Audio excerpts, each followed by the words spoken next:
عالمی شہرت یافتہ باکسر محمد علی قلعے کا شمار دنیا کے عظیم ترین کھلاڑیوں میں ہوتا ہے۔ محمد علی کا اصل نام کیسس کلے تھا۔ محمد علی کے قبول اسلام کا واقعہ بھی انتہائی دلچسپ تھا۔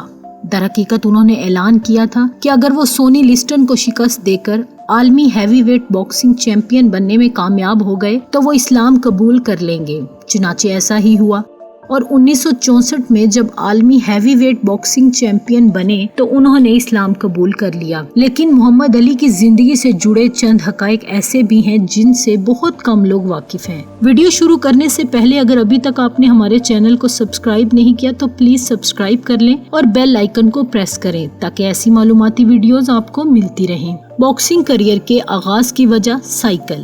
عظیم باکسر محمد علی جب صرف 12 سال کے تھے تب ان کی سائیکل چوری ہو گئی۔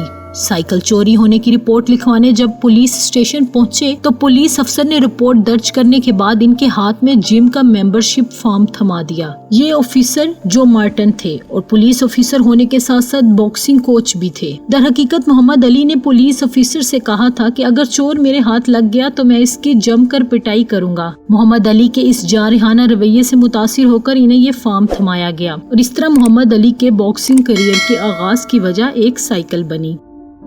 3 سال کی پابندی۔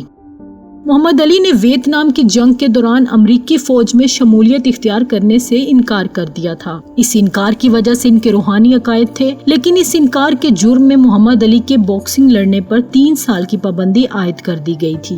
براڈ وے شو میں اداکاری۔ محمد علی نے اپنے اوپر لگائے جانے والے اس پابندی کے دوران مختصر وقت کے لیے ایک موسیقی کے پروگرام میں شرکت کی۔ اس پروگرام کو بک وائٹ کے نام سے جانا جاتا تھا۔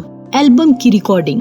عظیم باکسر محمد علی نے 1963 میں ایک میوزک البم بھی ریکارڈ کروایا۔ اس میوزک البم کا نام آئی ایم دی گریٹسٹ رکھا گیا، جبکہ اس البم کو کولمبیا ہاؤس ریکارڈ کمپنی کے نام سے مشہور ایک کمپنی نے ریکارڈ کیا۔ آئرلینڈ سے تعلق۔ محمد علی کے دادا ابی گریڈی جنوبی آئرلینڈ میں پیدا ہوئے تھے، لیکن 1860 میں گریڈی امریکہ میں منتقل ہو گئے، جہاں انہوں نے ایک افریقی نیاد امریکی خاتون سے شادی کر لی۔ مقبول ترین لڑائی صبح 4 بجے۔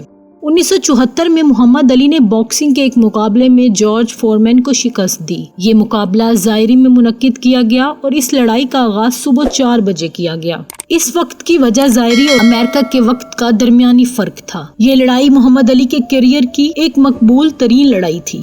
دستانوں کی فروخت۔ اس مقبول ترین مقابلے کے تقریباً 50 سال بعد اس مقابلے میں استعمال ہونے والے محمد علی کے دستانوں کو $8,36,000 میں نیلام کیا گیا۔ یہ رقم صبح 4 بجے ہونے والے مقابلے سے حاصل ہونے والی رقم سے بھی کئی زیادہ تھی۔ اس مقابلے میں محمد علی کو فتح حاصل کرنے پر $6,30,000 کا انعام دیا گیا۔ آٹوگراف سے انکار ناممکن۔ محمد علی جب جوان تھے تو ایک روز روبنسن سے ملے اور ان سے آٹوگراف مانگا، جس پر روبنسن نے جواب دیا میرے پاس وقت نہیں ہے۔ اس دن محمد علی نے فیصلہ کیا تھا کہ وہ اپنے مداحوں کو کبھی بھی مایوس نہیں کریں گے، اس لیے انہوں نے کبھی بھی اپنے مداحوں کو آٹوگراف دینے سے انکار نہیں کیا۔ یرغمالیوں کی رہائی۔ ایک وقت ایسا بھی تھا جب محمد علی نے 15 امریکی یرغمالیوں کی رہائی ممکن بنائی۔ اس کے لیے محمد علی نے سابق عراقی صدر صدام حسین سے طویل ترین مذاکرات کیے جو کہ کامیابی سے ہمکنار ہوئے۔